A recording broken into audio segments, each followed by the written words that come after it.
Αγαπητοί φίλοι, καλησπέρα σας. Είμαι στις Κολώνες.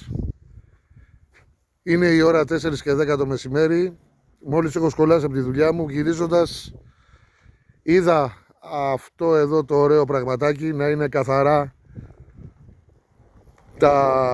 ο δρόμος από τα σκουπίδια που υπήρχαν πριν μερικές μέρες.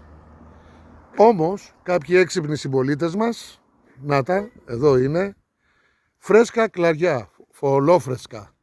Κανείς δεν μπορεί να πει ότι τα έφερε άλλη μέρα εκτός από σήμερα και μετά από την αποκομιδή που έκανε ο Δήμος. Βλέπετε εδώ, τα βλέπετε, ολόφρεσκα. Πάλι φταίει ο Δήμαρχος, πάλι φταίει ο κύριος Παναγόπουλος. Εσύ Δήμαρχε φταίς για όλα, εσύ τους λες να κάνουν αυτές τις απορρίψεις. Έτσι, μπράβο, να τα βλέπουμε και να βγουν τα παπαγαλάκια να πούνε ότι φταίει ο Δήμαρχος που δεν καθαρίζει το νησί και δεν είναι καθαρό το νησί.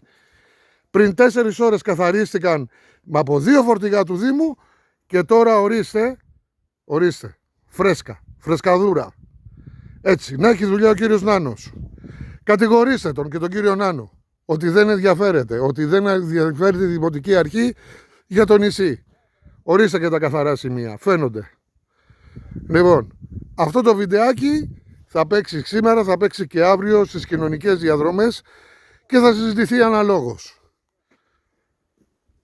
Σας ευχαριστώ πολύ, καλό απόγευμα, Παρασκευής να έχετε όλοι σας.